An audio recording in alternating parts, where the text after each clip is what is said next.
Meus irmãos, é um prazer enorme para mim estar aqui, uma honra poder trazer a palavra do Senhor nessa noite e conduzir o culto aqui com vocês. A gente tem acompanhado com alegria e entusiasmo o crescimento da congregação. Pegaram até bancos novos aí recentemente, porque já estava precisando, com a graça de Deus. E eu também tenho certeza, por causa do poder da palavra de Deus, mas também das coisas que ouço do pastor Rafael, o reverendo Rafael, que eu sei que vocês não estão crescendo só em número, mas vocês estão crescendo em conhecimento e em comunhão com o Senhor Jesus Cristo. E isso muito me alegra. Gostaria então de compartilhar com vocês essa noite. A gente vai meditar no livro de Colossenses, por favor pode abrir lá, Colossenses capítulo 2.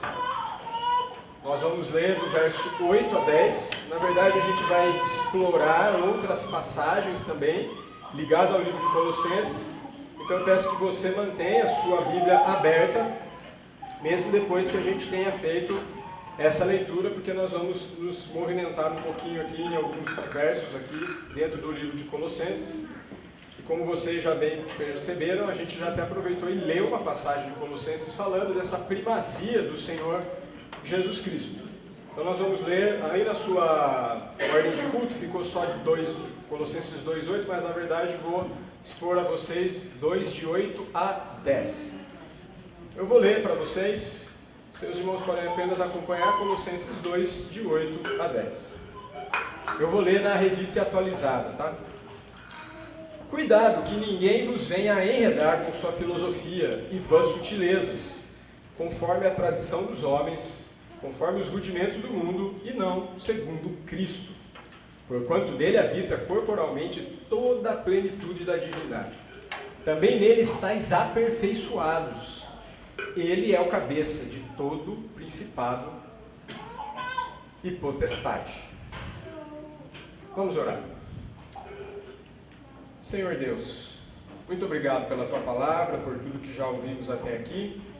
E eu suplico a Sua misericórdia sobre mim, sobre os meus irmãos, e que apesar das minhas limitações e das limitações dos meus irmãos, nós possamos ser edificados nessa noite pela Tua palavra, pelo poder do Teu Espírito, e que o Seu Espírito traga consolo e revelação a cada coração. É o que eu te peço humildemente, no nome do nosso amado Salvador Jesus. Amém. Meus irmãos, esse breve texto, ele traz um alerta do apóstolo Paulo. É um alerta sobre o perigo de ouvir vozes e discursos da nossa caminhada cristã que vão nos desviar da voz do verdadeiro pastor. Então por isso eu intitulei essa mensagem, Ouçam a voz do seu pastor. Ele é suficiente. E é claro que aqui o pastor que eu estou me referindo é o pastor supremo. Mas é claro que também podemos aplicar isso a ouvir a voz dos seus pastores, né, que são os presbíteros e os pastores. Agora, o ele é suficiente não dá para a gente ser a nós, não. É só o Senhor Jesus mesmo que é suficiente. Nós, pelo contrário, somos insuficientes. Então, essa é uma meditação basicamente sobre a gente se atentar com o que a gente tem ouvido. E às vezes a gente tem dado créditos para coisas que nós não deveríamos dar créditos. E nós vamos estudar isso aqui basicamente em duas partes. A primeira parte eu vou explicar para vocês e ilustrar como a gente tem ouvido vozes humanas e até mesmo demoníacas. Eu vou explicar que existe esse conceito de demoníacos dentro desse texto. E na segunda parte a gente vai tentar dar algumas ilustrações. E na segunda parte vou tentar também ajudar vocês a perceber por que é que nós devemos ouvir somente a voz do Salvador Jesus. E que somente os seus ensinos e obras aqui devemos andar. E aí tem uma história bem conhecida de vocês, que eu acho que pode ser bem útil para ilustrar. E uma história conhecida até das crianças e adolescentes que estão aqui. Que é o seguinte, é a história de Davi e Golias. Mas eu gostaria que você tentasse pensar nessa história, e eu vou dar as dicas para você, que você tentasse olhar essa história nas vozes que aparecem, nas falas que aparecem durante essa história, que é tão conhecida por todos nós e infelizmente também tão mal entendida. Então a gente deve se atentar às vozes e às filosofias. Como vocês bem sabem, Davi era um jovem israelita da tribo de Judá e era pastor de ovelhas. E vocês sabem também que os filisteus eram os arquirrivais dos israelitas. Só uma curiosidade, eu não sei se você sabe, mas o pessoal do Hamas são descendentes dos filisteus. Curiosamente, em guerra com Israel, 2000 anos depois. Pois bem, eles estavam em guerra e, como nas guerras antigas, os exércitos se enfileiravam lateralmente, de forma que se visse um exército, visse o outro. Os homens, principalmente, que gostam de ver filme de guerra, filme medieval, conhecem essa situação aí.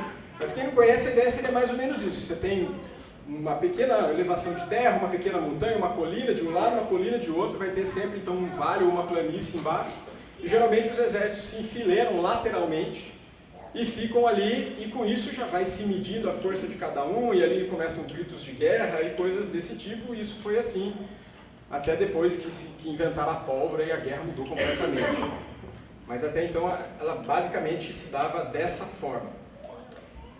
E aí então, os filisteus, eles fizeram uma proposta muito curiosa, e essa primeira voz que eu quero que vocês se atentem. O que eles propuseram? Eles falaram o seguinte, né? Olha, vamos fazer o seguinte, a gente precisa brigar todo mundo, não precisa fazer uma guerra todo mundo. Vamos fazer assim, vocês pegam um cara de vocês aí, seja bom de briga, nós vamos chamar o nosso, eles lutam, e aí quem ganhar vai ser escravo do outro, quem perder vai ser escravo. A princípio, gente, parece uma proposta boa, porque assim a gente poupa de derramar sangue, não é? E fica uma coisa mais tranquila, menos sofrimento. Até você ver por que eles estavam propondo isso, que é o gigante Golias, né? Tem alguns detalhes aqui que são interessantes da gente saber sobre Golias, né? Ele já tinha experiência em combate e ele media 2,90 metros. E aí eu quero aproveitar para fazer um pouco de apologética aqui. Muita pessoa escuta, lê essa história e fala lá, você acha, meu, a Bíblia tem um monte de coisa errada. Imagina um cara de 2,90 metros, mas pasmem, se você der um Google e colocar lá, procurar o homem mais alto, tem um registro de um homem mais alto na Terra, ultimamente, ele já faleceu, ele media 2,74. Ou seja, é possível ter homens dessa altura, e não é erro de medida, que a Bíblia está errada, né? Não é isso. E até como médico eu posso explicar para você, esse homem que tem 2,74, eu tenho o nome dele aqui, para você, se quiser, os curiosos aí, quiserem dar um Google depois, ele chama Robert Pershing Wadlow. Mas se você colocar o homem mais alto do mundo, vai aparecer uma foto dele. E esse homem era portador de uma doença que se chama acromegalia. É uma doença onde existe uma proliferação do tumor, um tumor com a proliferação dos hormônios do crescimento. E isso faz a pessoa crescer, crescer, crescer e não parar de crescer. Isso gera muitos problemas e normalmente essas pessoas morrem cedo, como é o caso aí desse homem. E só que era um homem desse que estava para lutar com Golias, com Davi, que estava representando os filisteus, né, que estava ali na proposta dos filisteus, um homem de 2,90 metros. Uma outra coisa muito interessante é que ele tinha uma lança que era enorme e a ponta da lança pesava 7 quilos. Imagina que belezinha, né? O cara segurar uma lança que a ponta pesa 7 quilos. E aí então, essa confrontação, esse escárnio, essa tensão foi durando por muitos dias, e nessa época Davi era um jovem, e ele levava suprimentos da sua família para os seus irmãos que estavam lá no campo de batalha, na batalha que ainda não tinha acontecido, só estava essa a situação. Só que certo dia, o pai de Davi falou, ó, Davi, eu quero agora que você leve mantimento, veio lá, um queijo, umas coisas, você vai levar isso para os capitães. E foi aí então que Davi teve a oportunidade de saber o que estava acontecendo. E como vocês sabem bem na história, qual foi a reação de Davi? Caso você não saiba, a gente vai contar também. A hora que eles contaram que o Golias ficava insultando e falando, e aí, não vai ter ninguém para lutar comigo? Vocês não têm coragem? Não tem Deus em Israel para lutar comigo? Davi viu isso e disse o quê? Quem é este incircunciso para afrontar os exércitos do Deus vivo? E curiosamente, gente, tem mais uma voz que aparece aqui. Uma voz que parece ser madura e perspicaz. Isso está lá em 1 Samuel 17, 28, você não precisa abrir, que eu mesmo vou ler a transcrição fiel do texto para você. Eliabe, irmão de Davi, ao ver que Davi está ali conversando e se inteirando sobre a situação de guerra, como Davi é alguém jovem, o irmão mais velho falou assim, por que desceste aqui?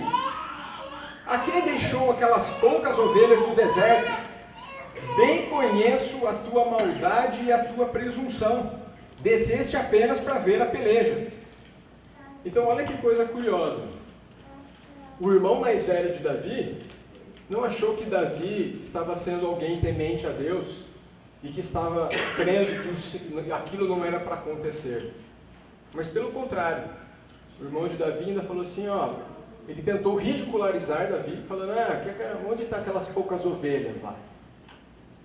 E você veio aqui porque você é intrometido, você está com maldade, você quer ver sangue. É isso que ele acusou Davi. E aqui eu já faço a nossa primeira reflexão. É possível que quando você se posicionar nas coisas segundo Cristo, você seja mal compreendido. E até mesmo chamado de pretensioso. Davi ouviu a voz de desprezo, tanto do seu irmão, e depois também Davi ouviu a voz de desprezo de Golias.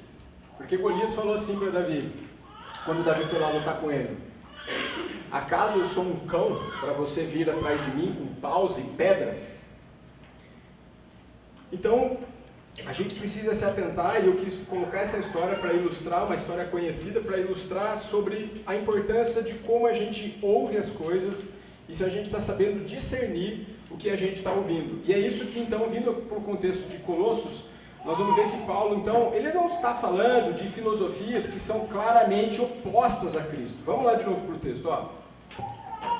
Cuidado que ninguém vos venha a enredar com sua filosofia e vãs sutilezas, conforme a tradição dos homens, conforme os rudimentos do mundo, e não segundo Cristo.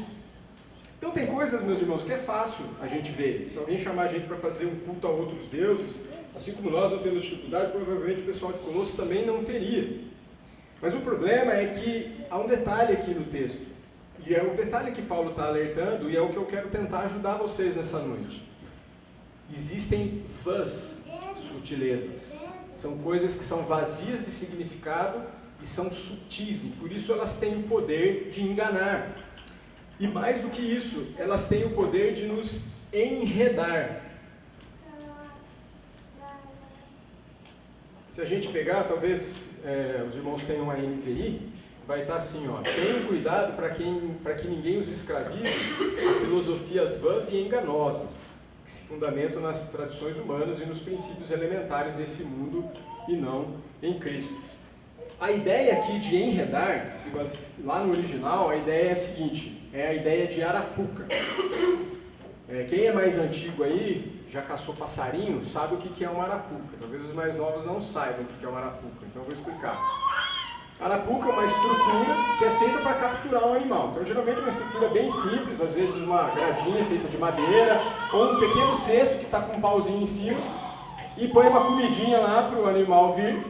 E a ideia não é matar o animal, é capturar para usar. Pode ser que alguém queira matar para comer, mas a ideia do texto aqui no original era a ideia de pegar um pássaro para depois deixá-lo preso para você desfrutar dele ou tê-lo para você. Então essa ideia que Paulo está falando, olha, cuidado porque existem filosofias, existem ensinos que são sutis e que podem, Colossenses, capturar vocês e fazer vocês escravos disso. É isso que Paulo está alertando e é isso que eu quero tentar também alertar vocês, irmãos, nessa noite, de algumas coisas que podem estar acontecendo nesse sentido. Então lá em Colossenses, um detalhe também importante de vocês saberem, era uma igreja que não foi fundada por Paulo, ela foi fundada por Epáfras, que foi um discípulo de Paulo em Éfeso, mas Colossos e Éfeso eram cidades próximas. No mundo de hoje, são cidades que estariam lá na Turquia, tá? Mais próximo lá de Israel e do Oriente Próximo e Oriente Médio. E tem uma coisa que os teólogos falam, usam um termo, nós não vamos explorar tanto, mas acho que ajuda vocês a terem essa conexão, é que existia a tal da heresia colossense. E o que era essa heresia? Era uma mistura de legalismo judaico, filosofias gregas, principalmente o gnosticismo, que é a ideia de que é o conhecimento que liberta, é o conhecimento que eleva o ser humano, é só o pleno conhecimento que levará a realmente uma libertação, uma vida de grande plenitude, e ainda misticismo. Então, na verdade, ninguém sabe certinho o que era essa heresia, mas era uma mistura dessas coisas. E que isso, então, estava causando desvios na fé, e Epáfras foi se encontrar com Paulo, pediu conselho sobre isso, e assim nasceu a carta de Colossenses, que então Epáfras levou aos irmãos lá da cidade de Colossos. Então, de novo, cuidado, que ninguém venha a os enredar com a sua filosofia e vãs sutilezas, conforme a tradição dos homens, conforme os rudimentos do mundo e não segundo Cristo. Então, esse é um texto para quem está começando na carreira cristã, mas também para quem está nela. É uma mensagem para que você e eu, a gente não se perca pelo caminho. E a verdade é que a gente pode achar no primeiro momento, a gente não tem nada a ver com isso, nós não vamos ter não temos esse tipo de problema hoje.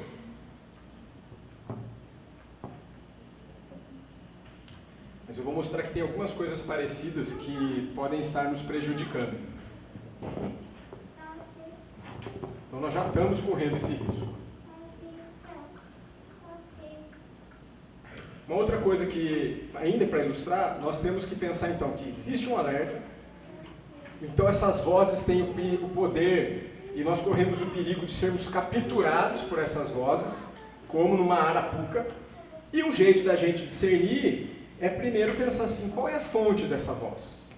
E aí então, a fonte, Paulo vai citar também, são ensinamentos de homem, e são como os rudimentos desse mundo. Só que tem uma outra versão que traduz de uma forma melhor, é uma versão até que a gente nem usa tanto, que é atualizada na nova tradução da linguagem de hoje, que traduz da seguinte forma esse texto. Tenham cuidado para que ninguém os torne escravos por meio de argumentos sem valor, que vem da sabedoria humana. Olha agora, essas coisas vêm dos ensinos de criaturas humanas e dos espíritos que dominam o universo, e não de Cristo.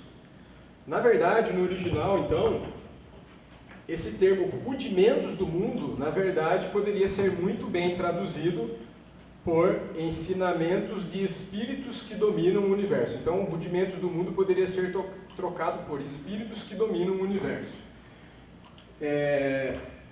Como eu não sou pastor e não tenho acesso a fazer uma exegese do texto, eu escuto o sermão dos outros bons pastores, né? E isso que eu estou afirmando para você é a opinião do reverendo Augusto Nicodemos e é a opinião também do reverendo Heber Júnior, que esse rudimento do mundo, na verdade, está significando ensinos de demônios. E isso tem tudo a ver com o texto de Colossenses, porque se você prestar atenção, você vai ver que várias vezes Paulo vai falar sobre principados e potestades, vai falar sobre poderes malignos. E ele vai falar também de culto a anjos. Então olha como isso encaixa totalmente com o resto do texto e o contexto da carta. Faz muito sentido que esse texto esteja falando disso. Então o que acontece? Para a gente começar a identificar e começar a tomar um pouco de corpo e direção para algumas aplicações práticas sobre como isso se manifestaria. São pensamentos, meus irmãos, que seguem tradições de homens, seguem espíritos malignos. Esses pensamentos não fazem de Cristo e de sua obra o poder de vencer o pecado, o poder de vencer o diabo e o poder de vencer a morte. Já vai ficar mais claro para você. E esses pensamentos também, essas filosofias que tentam nos capturar, elas não fazem de Cristo e da vontade de Cristo revelada o centro da maneira de pensar, de viver e de existir. Um exemplo, simplificando um pouco para vocês, um exemplo grande, um exemplo simples, mas que vai ser abrangente para uma série de coisas, é a seguinte. Você já reparou como o Senhor nosso Deus, Ele exige exclusividade? Mas quando você está se relacionando com outras religiões ou com outras formas de pensar, eles não exigem exclusividade. Eles só falam assim, tudo bem, você pode ver, se você pegar a maioria das outras religiões, ele fala, tudo bem você crer na religião e mais alguma coisa. Você pode associar. Mas isso não é assim quando o Senhor fala. Ele fala, eu sou o único Deus. Não terás outros deuses além de mim. Então, é aí que mora o perigo. É quando a gente, então, nós somos tentados a querer não só o Senhor, mas o Senhor e mais alguma coisa. É aí que está a sutileza de Satanás. Se você se atentar, depois você pode fazer isso na sua casa. E por que isso é demoníaco? Se você olhar lá em Gênesis 2, no verso 16, tem o que Deus falou para Eva e para Adão sobre a árvore. Depois, quando a serpente ardilosa, Satanás, vai conversar com Eva, ela distorce o que Deus falou. E ela só pega o que Deus falou e muda um pouco a ordem, muda a forma, e com isso ela muda totalmente o significado. Eva chega a falar que ela não podia tocar na árvore que está no meio do jardim, mas o texto não diz que estava no meio do jardim. E Satanás fala, não, é certo que você não vai morrer. Isso era grande mentira, mas Satanás disse, isso vai te dar poder. Então, por que esses ensinamentos, a gente vai parecer que são uma coisa só de pessoas, um ensinamento humano, mas no fundo é demoníaco? Qual que é o jeito de você identificar como uma coisa demoníaca? É se ela traz por trás as mesmas ideias do inferno que apareceram lá no paraíso. Eu pego o que Deus falou e acrescento só um pouquinho. Eu pego o que Deus falou e distorço só um pouquinho. Tem um livro muito interessante, não muito fácil de ler, que chama Cartas do Diabo para o Seu Aprendiz.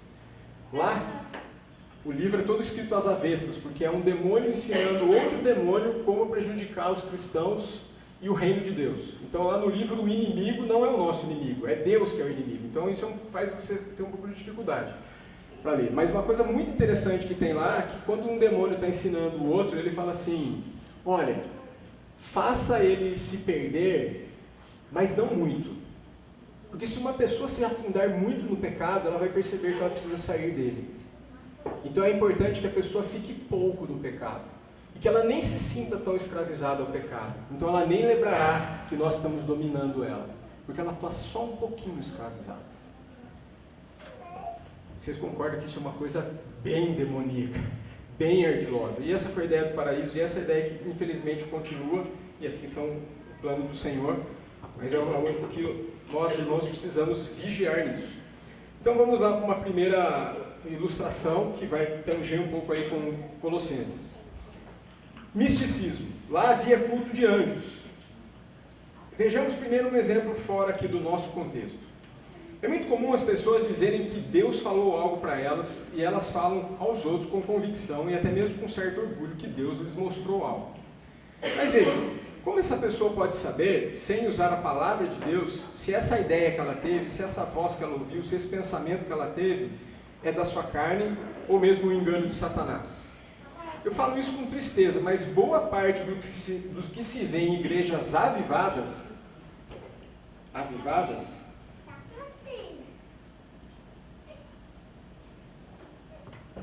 é misticismo, não é poder do Espírito, não é segundo Cristo. Mas veja como é sutil. Nenhum evangélico vai consultar uma astróloga ou uma cartomante e vai falar assim, eu fui lá e Deus falou lá. Mas não raro aparecem profetas e operadores de sinais que arrastam centenas de pessoas em cultos e praças marcando hora para Deus fazer o que eles dissem que Deus faria. Isso não é segundo Cristo. E muitas vezes, por que esses lugares ficam cheios?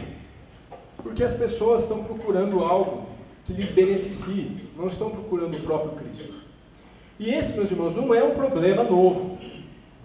Se vocês se lembrarem, lá em João 6, quando Jesus multiplica os pães, depois Jesus vai se afastar das pessoas, vai fazer um trajeto diferente, e depois todo mundo vai correr atrás dele.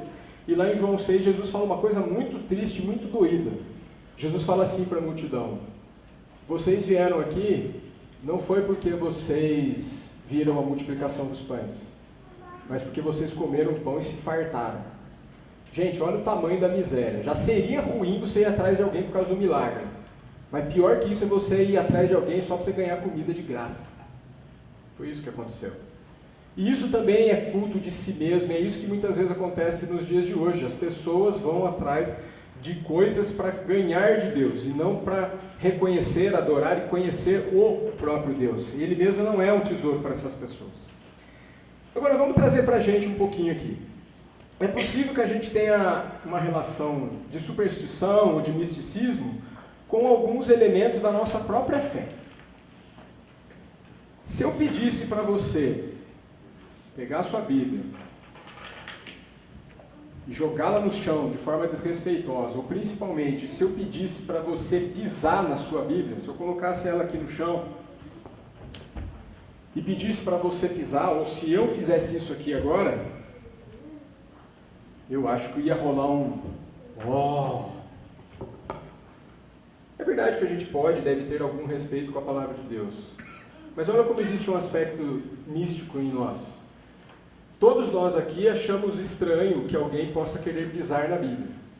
Mas quantos de nós aqui não se importa de deixar sua Bíblia fechada em casa? Isso é muito mais falta de respeito com a palavra de Deus. Não basta você considerar essas sagradas letras importantes e ter respeito por ela. Você vai mostrar respeito mesmo pela palavra de Deus se você meditar nela de dia e de noite, como a gente cantou. É um exemplo simples, mas olha como a gente pode ter uma relação que parece boa, e a verdadeira relação que a gente deveria ter, não sentimos tanta culpa. Olha que paradoxo, olha que contraditório. Eu não deixo ninguém jogar a Bíblia no chão, e muito menos pisar, mas eu nunca li a Bíblia inteira, apesar de fazer 20 anos que eu sou evangélico. Pensem nisso, meus irmãos, isso são vãs sutilezas. Será que você não foi capturado por um respeito errado pela Bíblia? Você respeita a Bíblia de papel, mais do que a palavra que vem do céu e foi transcrita para nós na sua língua. Respeitar a palavra de Deus, então, é meditar nela de dia e de noite. E isso vai nos levar a um segundo ponto que estava ligado lá aos irmãos da igreja de Colossos, que é o problema do legalismo. Eu sei, irmão, que é importante, e eu fico feliz que muitos de vocês aqui têm um zelo de ler a Bíblia diariamente. Isso é muito bom. Mas também tem um perigo aqui, também tem uma vã sutileza aqui. Existe a chance de você ler a Bíblia todo dia para você ticar. Eu fiz, então estou bem com Deus. Isso se chama legalismo. Que é quando você acredita que se você fizer algo, isso te tornará justo. Mas perceba como isso é o oposto à justificação que há em Cristo. Como deveríamos enxergar então? Você deveria enxergar da seguinte forma: eu sei, não é fácil, a gente precisa perseverar nisso. Mas você deveria enxergar que ler a Bíblia é um privilégio em um momento onde você tem a oportunidade de ouvir o próprio Criador. E ouvir as maravilhas que Ele fez e as bênçãos que Ele dá. E vou fazer um comentário bem honesto para você. Tem muitos dias que você vai ler a Bíblia e você não vai ouvir a voz de Deus. Mas não é porque Deus não está falando. É porque nós somos tão corrompidos pelo pecado, que nós nos tornamos tão surdos, que às vezes é difícil de ouvir. E tem uma outra coisa que eu quero colocar para você meditar. Deus tem vários jeitos de falar com você. Pela sua palavra. Mas às vezes não é só na hora da devocional. Pode ser que um dia você tenha uma devocional infrutífera. Eu quero que você persista em fazer a sua devocional. Mas às vezes você vai ser mais edificado por um cântico que Deus vai colocar no seu caminho naquele dia. Ou você vai encontrar um outro irmão que vai compartilhar um versículo, e aí sim você vai sentir aquela palavra que vem e pá, bate no seu coração e você fala: puxa, Deus está falando comigo mesmo, eu precisava ouvir isso, eu aprendi isso nesse momento. Então, o legalismo ele tem algumas definições, vamos usar uma delas aqui. Legalismo é a absurda tentativa de salvação mediante a guarda da lei de Moisés, ou de qualquer outro sistema de regra. É a proposição absurda do homem de tentar agradar a Deus e obter a salvação mediante seu esforço pessoal e cumprir o padrão divino. Ainda com a sua Bíblia aberta, vamos lá para Colossenses 2, mas nós vamos ler agora, eu vou ler para vocês de 20 a 23.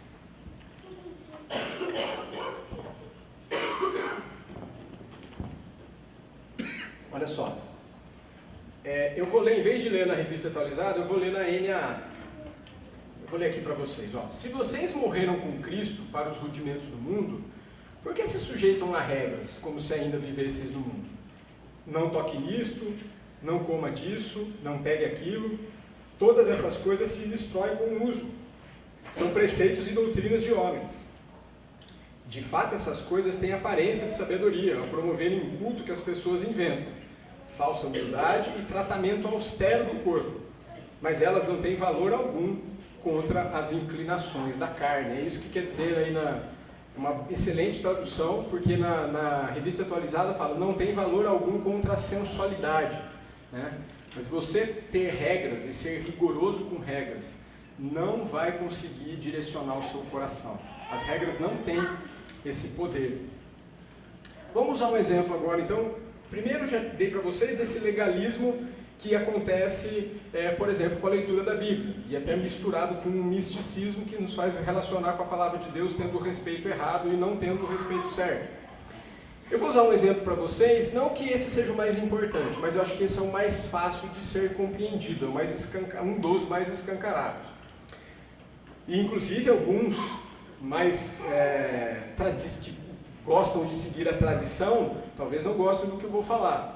Mas a Escritura não proíbe bebida alcoólica. A Escritura proíbe o embriagar. Você não vai achar não tomem, você vai achar não se embriaguem. Então, pode parecer sensato e piedoso quando alguém coloca um limite extra e fala assim, para não correr o risco de embriagar, é melhor não beber nunca. E aí se coloca essa regra para todas as pessoas. Parece sensato, não parece? Melhor. Isso é extremamente insensato. Por quê? Porque você está dizendo o seguinte, Deus deu uma regra, mas para garantir é melhor colocar uma regrinha a mais. O que você está dizendo? Senhor, o senhor fez uma ideia boa, mas a gente precisa aperfeiçoar isso aí. É claro isso para vocês? É tranquilo? Então, parece sábio eu acrescentar uma regra. Por favor, gente, não estou incentivando ninguém aqui a ficar consumindo, mas o meu ponto não é certo você acrescentar uma lei sobre a lei de Deus. Era isso que os fariseus fizeram. É isso que fez os caras se escandalizarem que Jesus curou uma pessoa porque era sábado. É isso que fez eles brigarem e não entenderem quem era o Salvador. Por quê? Porque eles estavam focados na lei e eles foram além da lei e eles não entendiam o espírito da lei. Isso é a figura do legalista. Então você é legalista, né? Quando o legalista ele segue um padrão e ele quer que as pessoas sigam o padrão que ele ou a turma dele adotaram. E são padrões que vão além, que distorcem a palavra de Deus. Nós temos muitos irmãos aqui que estão vindos da congregação cristã do Brasil e eles sabem o que é viver sob o jugo do legalismo. E graças a Deus eles não sabem mais, porque eles foram libertos disso. Igrejas que falam qual é o tamanho da saia, qual é o corte do cabelo, qual é o lugar que você pode frequentar, colocam regras que Cristo não colocou. Eu não quero ser indelicado, se tem alguém aqui que tem frequentado a congregação, está nos visitando nessa noite, o que eu vejo do que eu tenho conhecido e conversado com os irmãos que vieram de lá. Historicamente, a Igreja de Congregação Cristã é uma igreja que nasceu junto com o movimento pentecostal. E eles são um exemplo, infelizmente, do que foi acontecendo aqui. Eles foram sendo enredados por vãs filosofias. Hoje eles falam que a graça é a própria congregação e não a graça de Cristo. Eles falam que a palavra não é a palavra de Deus, mas a palavra que o ancião fala lá na frente. E não sei se todos vocês sabem, mas a atual posição da Igreja Presbiteriana do Brasil sobre a congregação cristã é que eles são uma seita, eles não são nossos irmãos. E vai haver exemplos semelhantes a esse em várias outras religiões. Você vai, aos pouquinhos, abrindo sutilezas, aos pouquinhos vão causando distorções. Né? Veja, o que acontece, por exemplo, com a doutrina espírita. Ela não nega que Jesus é um bom mestre. Mas você precisa fazer algumas outras coisas, percebe? Tem sempre um mais. Sempre tem algo a mais que faz com que Jesus não seja o centro. Que não faz de Jesus o grande Salvador.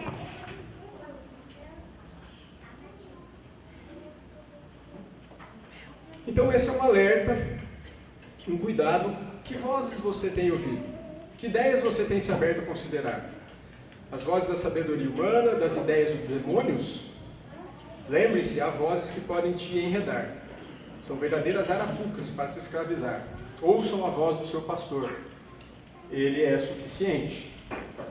Vamos partir para a segunda parte do texto aqui então. Por que a gente deve ouvir só a Jesus? Por que tudo centrado em volta de Jesus? Voltemos para o texto de Colossenses 2,8, agora leiamos os textos de 9 e 10. Ó. Porquanto nele habita corporalmente toda a plenitude da divindade. Também nele estáis aperfeiçoados, e ele é o cabeça de todo principado e potestade.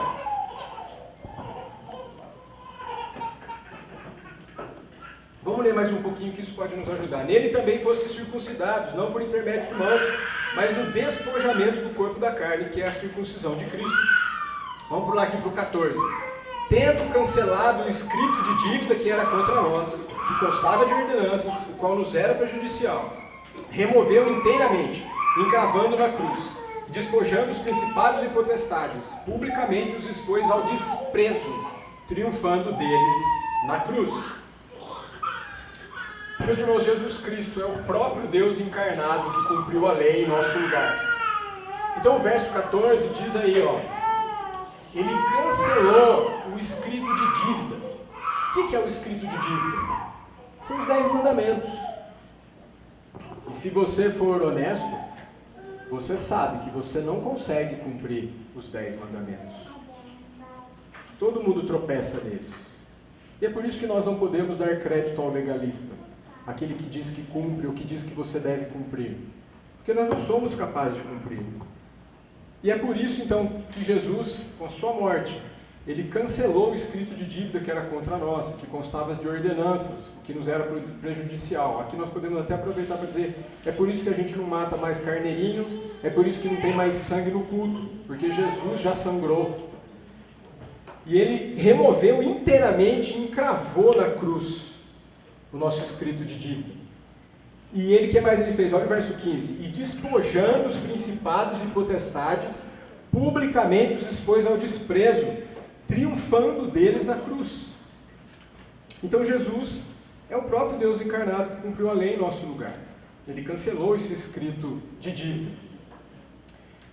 Meu irmão, você não precisa mais ficar aflito de não conseguir cumprir a lei. Mas você deve ficar aflito por ofender a Deus. Mas ao mesmo tempo você pode ficar feliz, porque você foi perdoado pelo sacrifício do homem em Deus. É por isso que na verdade a sua participação na Santa Ceia ela tem que ser agridoce. Ou, se você não sabe o que é agridoce, é uma mistura de doce com azedo. Você fica feliz porque você foi perdoado. E você lamenta, isso é ácido, que você que provocou a morte do Salvador. Eu e você. Tem um puritano que diz que a única coisa que a gente contribui na nossa salvação é o pecado que a torna necessária. A única coisa que nós contribuímos em nossa salvação é o pecado que a torna necessária. Nós não contribuímos em nada. Mas olha que coisa belíssima. Atente-se que no verso 10 diz assim: também nele estáis aperfeiçoados. Ele está dizendo que se você que está aqui nessa noite creu em Cristo, se converteu a Cristo, você foi aperfeiçoado. O que quer dizer ser aperfeiçoado? Aqui aperfeiçoado não significa ser sem pecado ou sem defeito, mas significa que o seu problema básico e o meu problema básico, nós que cremos, esse problema já foi resolvido. Nós já fomos perdoados por Deus, nós já fomos justificados dos nossos pecados, nós já fomos aceitos e recebidos por Deus como seus filhos, recebemos um Espírito Santo e estamos unidos a Jesus Cristo nessa nova aliança que Ele tem conosco pelo seu sangue. Ou seja, por causa da obra de Cristo, nós já fomos aperfeiçoados. O que podia ser feito da nossa redenção já foi feito. E aqui a gente fecha e junta a costura aí, digamos assim. É por isso que é um absurdo acrescentar qualquer coisa. Porque toda vez que você e eu acrescentamos qualquer coisa que seja, você está negando a perfeição do sacrifício de Cristo. Você está dizendo que não é suficiente, precisa do conhecimento a mais, precisa de uma prática, precisa de uma visita, precisa de uma pessoa, precisa do ritmo, precisa da piscina certa, do batismo certo, do local certo. E assim vai.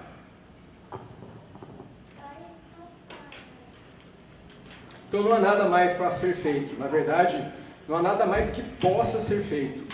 Em Cristo Jesus, você que creu, você já é aperfeiçoado.